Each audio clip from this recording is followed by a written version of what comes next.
Okay, good evening, everybody. Thank you all for joining us for I don't know, maybe one of the most unique experiences put on by the city of Wisconsin Rapids in recent years. So we're very excited that you all chose to be here.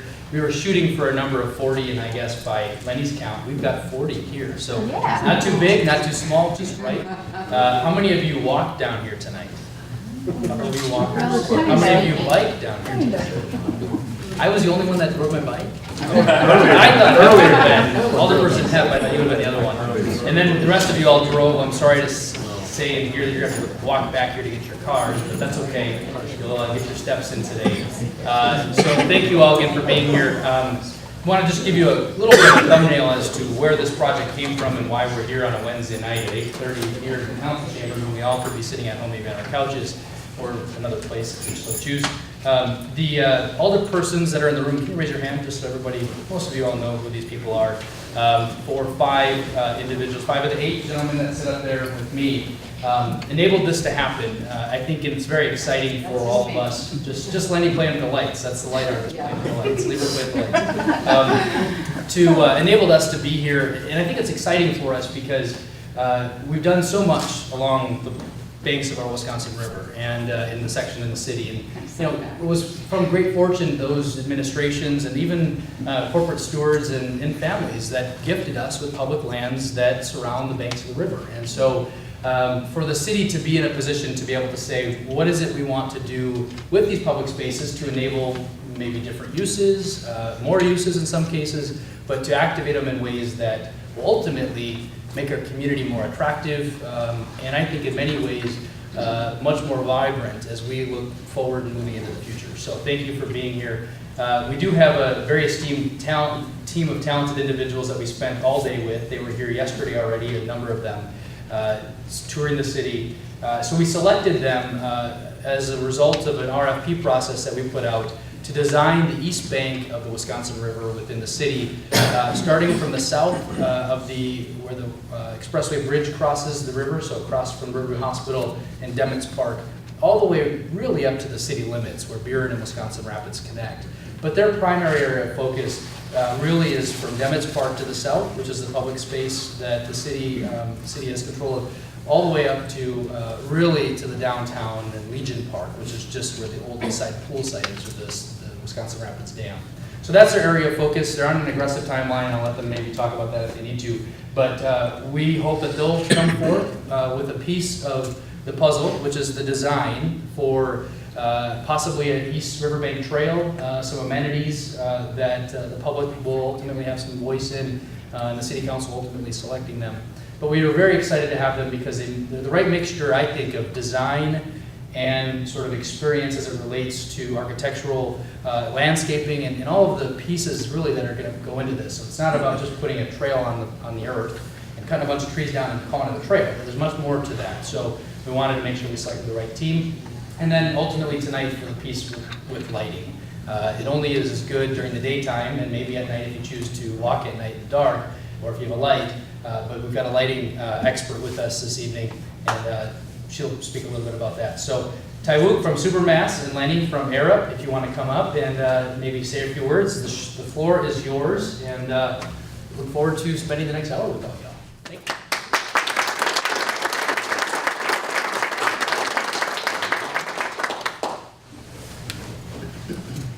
Well, thank you very much, Mayor Brink. My name is Taiwook Cha. I'm a principal at Superman Studio, a landscape architect, and the lead consultant for the new Riverbank project. There's Leni Schwendinger, lighting design expert, the world-renowned, I have to say, illumination artist. So our team is comprised of our Superman Studio landscape architect and Arup Engineering, who is one of the best regarded multidisciplinary engineering team in the world. We're very, very excited to have them on our team, and we're really well prepared to get into this project. So as an opening, I'd like to show our excitement and enthusiasm about this project because the more we studied about Wisconsin Rapids and the history of this river, the more intrigued we are.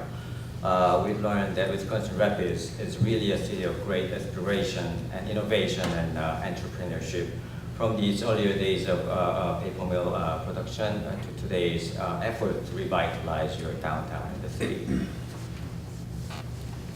And we really think with this project, it is now time for the river to grow into the city. What we meant by that, Wisconsin Rapids is really a city that grew out of the city. The river was there and it allowed the city to happen all this paper mill industry and everything.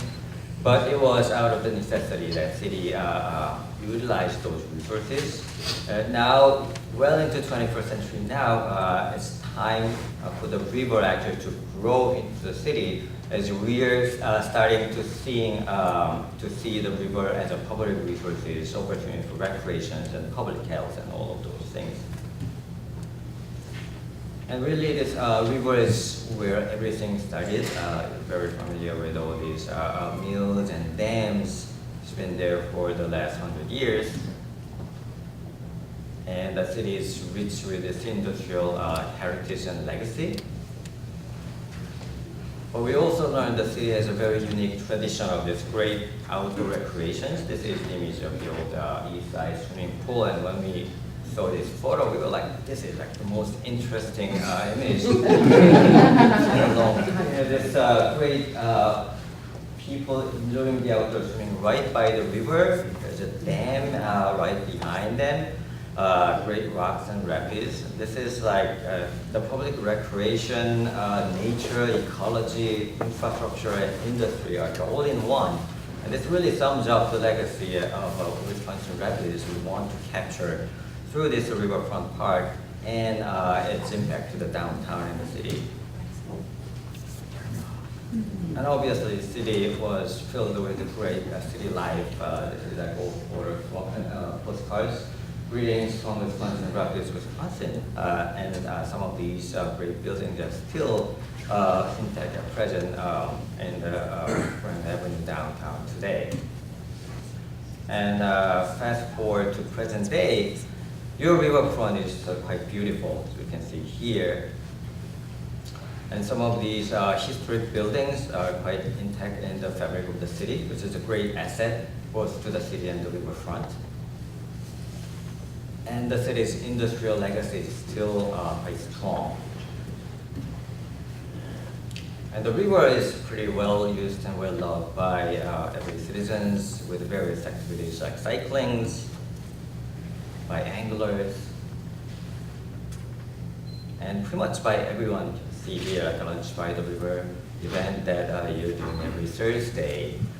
This is the kind of image that in cities like New York City, you're trying so hard to achieve, and somehow you're doing this in every week on Thursday afternoon. That's pretty impressive. But most importantly, Wisconsin Rapids has its people, citizens who cares about their towns and communities and its outdoors. And those people are you who showed up tonight because you care so much about your riverfront, your city and your community. And we are so excited to be able to work with you. We see a great future on this riverfront, but more importantly to the entire city. And with that, I'd like to introduce Leni Schwendinger. Again, she's one of the world's renowned lighting artists. What do you call it?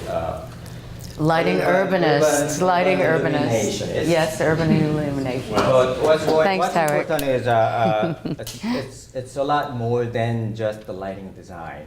And she cares a lot about the city and its nighttime experience, which she will explain in a lot more eloquently. With that, I'll give you the floor. Thanks, Tarek. Thank you.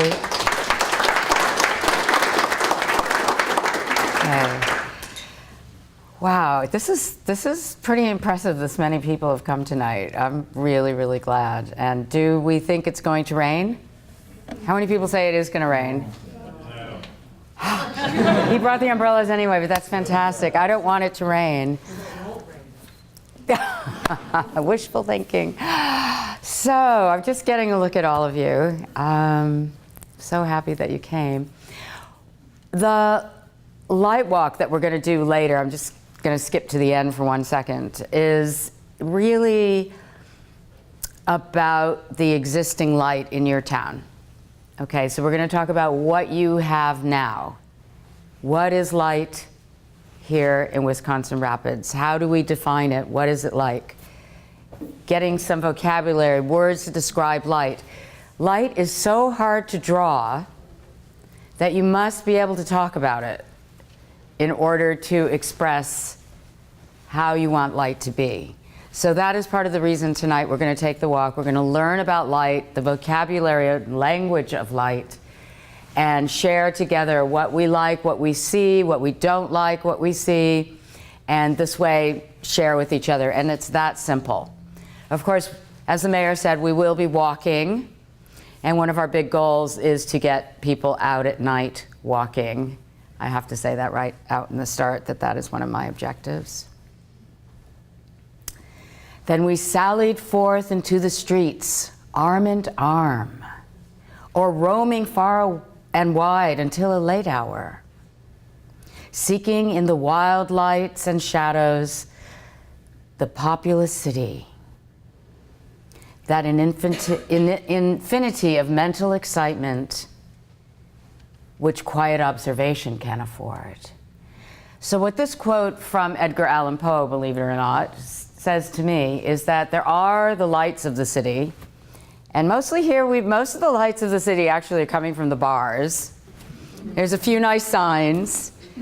The light of the smoke of the mill. We don't have a lot of lighting here, but you can imagine that when there is light and when people are on the streets, that those places of light inspire us.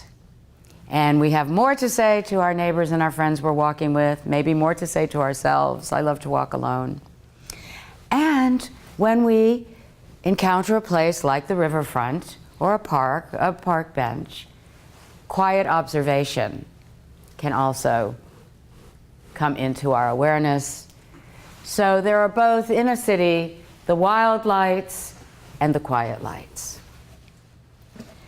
Now, city lighting has some history. It actually has quite an old history, starting with candles and lanterns and gas lights. But in terms of electrical light, it was really the turn of the 20th century that we have city lighting.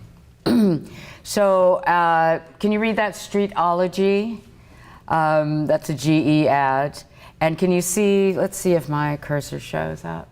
It doesn't. Okay, so on the right side, that's a moonlight, which several cities had, big towers with one or two lights on top coming down. Makes sense. One sun, one moon, get it up really high. So that was some of the first city area-wide lighting that we had. And lighting was really a symbol of progress and forward thinking. And you know what? I think it still is. I think when people think about light and lighting in the city, that it feels like you're going forward, you're modern, you're modernizing. In fact, I'm working in Colombia, in Cartagena, and Bogota, which I was going to show you some images later, and they are modernizing, and in fact, they're working on their street lighting. So really, lighting is also a symbol of forward thinking, as well as a way of creating safety and inspiration. Now, funnily enough, you know, there are trends and thoughts throughout the decades that kind of are popular.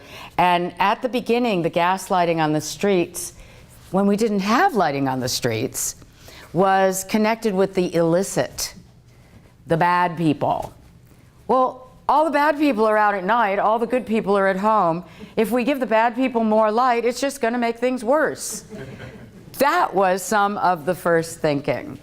And then later, by the 20th century, the idea was that we would smooth out the debauchery and that we would eliminate these terrible ways of being at night and out in the public. So I think what I'm trying to say is that ideas change, and that bright and dark and how you should light a street or a city, those ideas change. And in fact, it's just like any profession that you're practicing really hard. Your ideas change over time. Now, we have a thing called nighttime lighting strategies, and that's not what we're doing here right now. We're creating concept for the Riverbank Park, but I thought I would tell you a little bit about this idea of lighting strategies for cities, because many cities are developing strategies overall to focus on certain areas of their cities that might have more nighttime activity. In fact, people sometimes feel safer when there are more people out at night. Sometimes we have festivals, sometimes we want to light up our monuments. For example, here, Phil and I have been talking an awful lot about the historic buildings here, built around the early turn of the century and mid-century, that are quite prominent and worthy of notice. And at night, I have a sense, and we're going to see tonight, you tell me, they're quite dark. We don't notice them. And you all know about Paris, the city of light. The buildings are lit up. There's a lot of pride. And when you take your walk at night, you can see things in a distance. You can measure your footsteps as you go because of the legibility that light gives into the night. So we have coined this term, first of all, urban lighting design. And I'm going to just show you a number of images just to get you thinking about the possibilities. Okay, this is not normal. Some of this is sort of normal straight ahead lighting, but a lot of this is just to get you thinking. So I work for Arup, and we do work internationally. So this is a project in Liverpool. Here's a festival. Festivals are really great because it gets people awake and aware of different areas of town, and it causes people to come to town and to get out of their living rooms and to have a great time at night. We do an awful lot of these master plans, just like that lighting strategy I was mentioning, and lighting of bridges. Here, I love this project. I wasn't actually on this myself, but it's the world's largest timepiece, you know, in quotes. It's a public art project where the different lights change over time, depending on the time of night. This is a beautiful project in kind of an underpass, an art project in Leeds, and it has music and audio with it. Here's a project of mine that I want to pause on for a second and tell you about. So this is in San Diego at the waterfront, all right? And they call it the Embarcadero. So what I want to tell you about is the sketches on the upper right. Okay, on your side it's the left, sorry. Sketches on the upper left. Here's the story. I was asked to design a custom light pole for Broadway, which runs into the waterfront. And I said, oh, but you just told us not to spend so much money and you reduced our fee, and why do you want a custom light pole? It's gonna be expensive. And they said, but we have to have a custom light pole. So we started off on the foot of, this is impossible. You know, this is crazy. And they said, no, it's not. We want a custom light pole. I said, okay, great, let's do it. So what I said to my studio was, let's design something with a compound curve, okay, that when you walk around it, there's a moment when it's straight. I always like to set out an impossible task, see what we come up with. So the pipe cleaners came out and the armature wire came out, and we did the twists and turns, the compound curve. We couldn't do it. It didn't work. So I said, okay, that's fine. Let's just do a pair that relate to each other, that look different any way you move around. So we did it. We did the sketches. I left to do the presentation. I said, now look, this is really crazy and really hard to build, so don't expect it to happen. All right, this is a story that is always try. So I took it to the community meeting pretty much like this, and we're presenting, and the landscape architect presented the pathway, and the architect presented the shade structures, and then I came out with my light pole. And people loved it. And I was like, oh, no, they love it now, but they'll never love it again. Well, long story short, they kept saying yes. So we have a pair of 30-foot street lights marching or dancing down Broadway interspersed between the palm trees. That's how it looks if you're under them. And it happened. Doesn't always happen, but that is a good story. Here's another one was kind of crazy. This is in Seattle. It's called Dreaming in Color. And have you ever seen that corkscrew woven mesh they used to have in front of fireplaces in the 50s? You know those little corkscrews and you go like this and go when it opens and closes? So they make that in Portland. It's called Cascade Coil Drape. And here you see 9 of those scrims, those curtains, 50 feet by 30 feet, massive. Light them. Let's light them. What a great idea.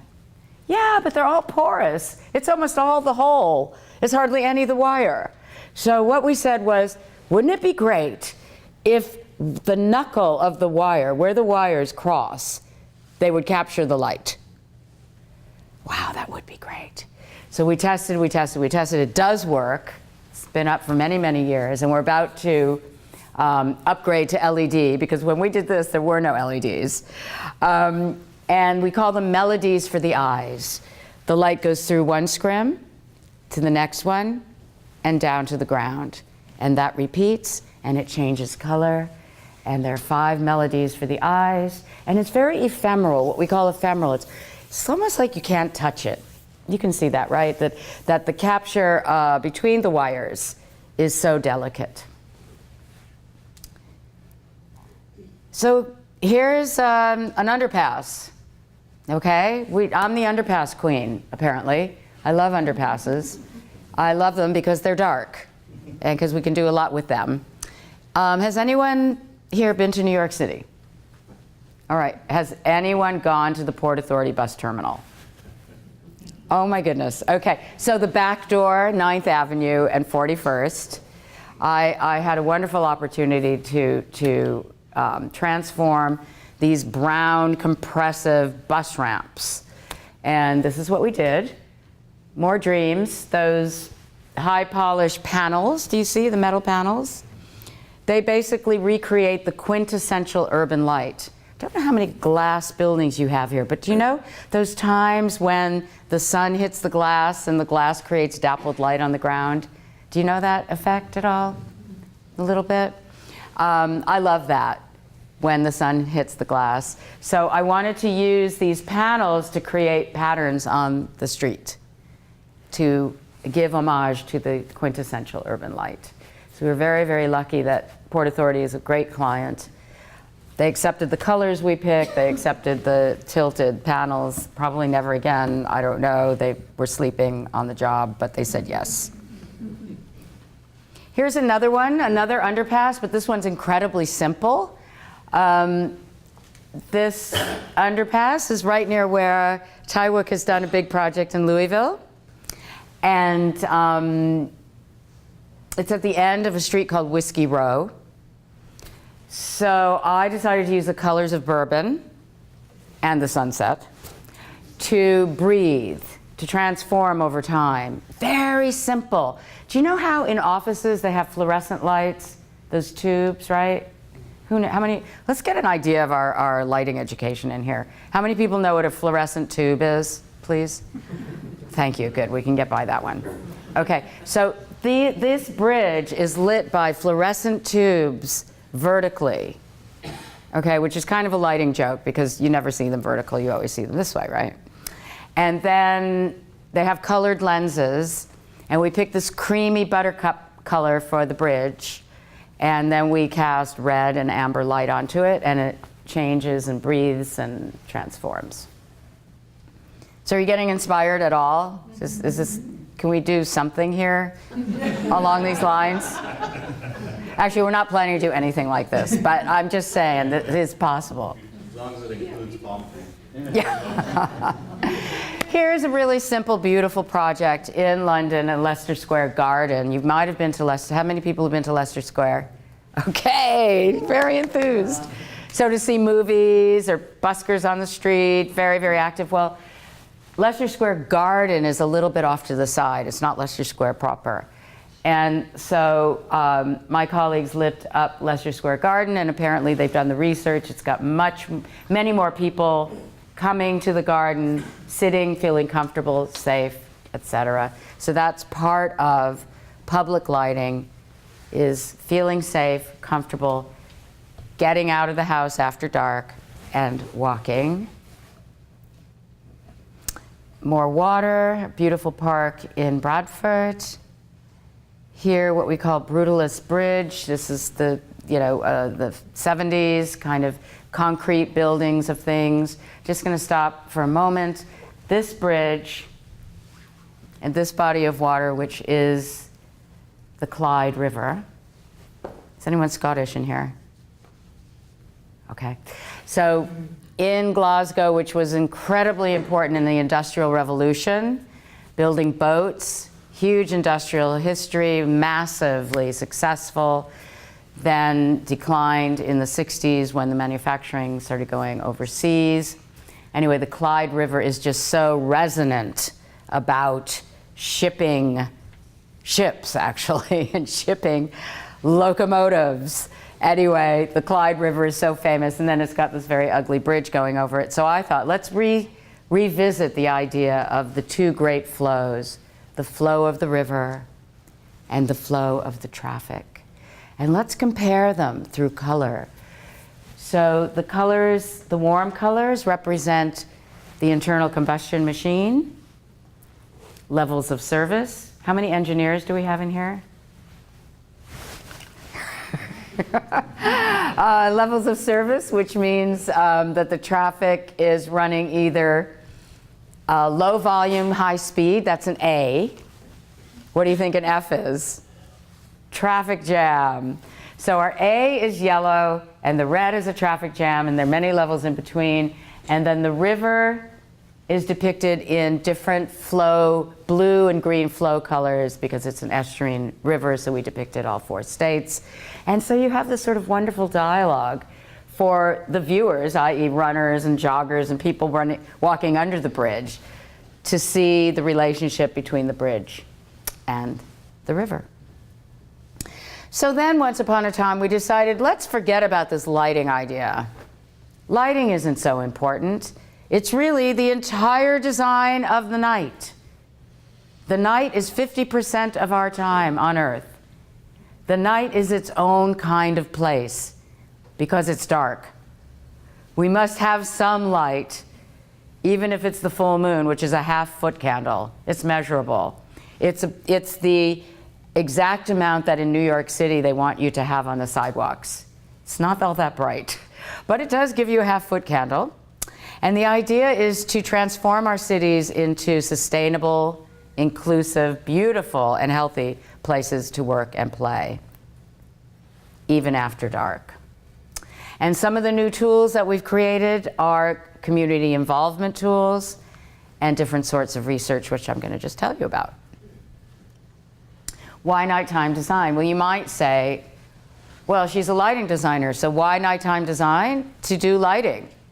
You know, why not do lighting? So I say it's much bigger than that. I say that it's about welcome, bringing more people to the street, feeling more safe because there are more eyes on the street, economic vitality, attracting different businesses, going out to restaurants, going to a movie, the cultural offerings.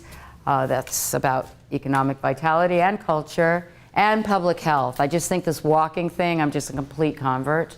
Been reading some information recently about how important walking is to every age, and how it really balances the metabolism and it gets the circulation going. It's a basic need that we have, which counteracts the sedentary lives that many of us lead. So public health also actually includes mental health, which is social interactions, being not isolated, coming out of the home front and you know, interacting with friends and new people. So can you kind of get the sense of nighttime as being a place to be, being a place to go, you know, extending your day after work, a place to walk, a place to meet people. So some of the community involvement projects that I just mentioned. This is a project in Glasgow again. And what you see on the upper left is the cartography or the aerial view of the Forth and Clyde Canal at the Maryhill Locks. So what you see are a lock, a pond, a lock, a pond, right? So we're all adults here. We know that the lock, you bring the water up, you bring the barge up, they go into the pond, they wait for the next one to go down. They go up to the next lock, they wait in the pond. So this beautiful sort of poppet chain form that we interpreted as a golden net of light. So as the water comes up, the net disappears. As the water descends, the net appears. Therefore, demonstrating Leonardo da Vinci's wonderful lock gate design. Here's our beauty shot. I always love that, and I know you guys get a chance to see that at the dam. But here we are projecting light into water. And here's the part about the community involvement. Let me introduce you to my friends here. At the bottom you have the children who walk on the towpath. It's a canal, right? It's now about 210 years old. So they walk to school. When I was sitting and thinking, this is the place I'm going to do a project, I thought, okay, well, who uses this place and what is it all about? Why is it important? Aside from its industrial history, which is very important to me, which is why I picked it. And I noticed kids in their school uniforms. And I said, hey, what are you doing here? And they said, well, we walk to school here every day. And then I knew it. It was a kids' project. So we went to a local community center, really local, and they had community arts class for teenagers and young adults who wanted to, young adults, like in their 20s, like 19, 20, who wanted to teach art as a community art. They went to the schools. I wrote a design brief. At the schools, they made these beautiful floats. The kayakers, upper right, navigated the floats into the ponds. And the lock keepers opened and closed the lock gates. So it was really basically like a 70s happening. It was really amazing. And it was for an international design festival. So it was pretty wonderful. We had all the locals there and we had the international art aficionados. It was a lot of fun. And there I was able to bring together ideas about people, community, working together, making art together, and lighting. So you can see it's much more than just lighting alone. Here's a nice test or a pilot, which are ways to develop new ideas. And I think we're going to design a pilot for the park, the Riverbank Park. This is a commuter's parking lot. I notice you have quite a number of parking lots here. This is a surface parking lot, okay? We turned it into a light playground. This was for a master class in Sweden. And so we talked to the kids who were going to use the playground, which were kids on mountain bikes and skateboards and inline skates. And then other, what is it called when you have bikes and you do tricks? It's different than mountain bike. There you go. And so we talked to these kids and we made up games for them. That was the slalom or the obstacle course. That's the before picture, that's the after picture. And so we really worked together to develop games with light after the commuters had left the parking lot. This is a really good way to use the parking lot. Another temporary or prototype, taking a little town in Unna in Germany, and this is Wasserstraße, which is Water Street. Taking the map, there's Unna, there are some other things, other cities, and there was a ripple. I kind of saw the ripple, you know, I made the ripple appear. And Wasser Street, there's a river under the street. So we took the ripple and reproduced it as an object, the fiber optic, and as a projection to lead people into the center of town. And the kids called it the Velvet Sea. What's nice about this is light not only reveals, but it also hides. So in this case, sorry, I haven't been over on this side. In this case, the little seat there, the round seat, It was like horrible concrete. It was all black and mossy and just really in bad shape. But at night, when the Velvet Sea came on, it just looked wonderful, and people would sit together and, you know, forget how bad it was and enjoy each other. All right, coming to the end here. How are we doing? I want to tell you just really quickly about some of the research that we're doing in Cartagena, Colombia. Just so you can see that we're not just creating follies and fun things all the time. We're really discussing and researching and learning with each other. So we decided we wanted to help Cartagena modernize. They're really focused on lighting, and we want to do some new kinds of lighting. In fact, we don't want to do street lighting anymore because we think street lighting is not very pretty. It's all about cars, and many of the streets in Cartagena are very narrow. So we want to do another kind of lighting that's both public and private, and that requires partnerships between owners of buildings and public, municipal government. So here we are doing research with the London School of Economics, was doing research with the locals. Here we're doing research with children. There we are in the university doing our thinking, working together as a team with local Colombianos and from London School of Economics and Arab. And here we are discussing things with the stakeholders, that is sort of the people in charge of cultural organizations, planning department, that sort of thing. And you'll see we look a little bit, we don't look all that happy because it was actually really difficult. We just have to, you just have to really work hard at getting people together and trying to reach a consensus and that sort of thing. So, we think that lighting also has the governance factor, policy, working together. Everyone got happy when we got to the Post-its. You see the Post-its? We started asking certain questions and people could really interact, and then we started getting along better. Here's a light walk that what we're going to do this evening very, very soon. And I just wanted you to see these streets of Getsemani, which is a district in Cartagena, just how beautiful they are. And funnily enough, in Cartagena, in this section, they have too much light. They have tons of that sodium light we'll see tonight, the yellow light. It's incredibly curious. And there are lots of people out on the street. So it's almost the opposite of here. It's like tons and tons of light and people out on the street all the time. So tonight we'll see the comparison and we'll talk about how it is here after dark. Then we had a public workshop, and that was really happening. So you can see people looking at these cards that we use and interacting. That's Andres, one of our people, saying, oh, but you've got to think about it this way. What about that sparkle card? Do you prefer sparkle or twinkle? What do you think? Can anyone tell me the difference between sparkle and twinkle? What do you think?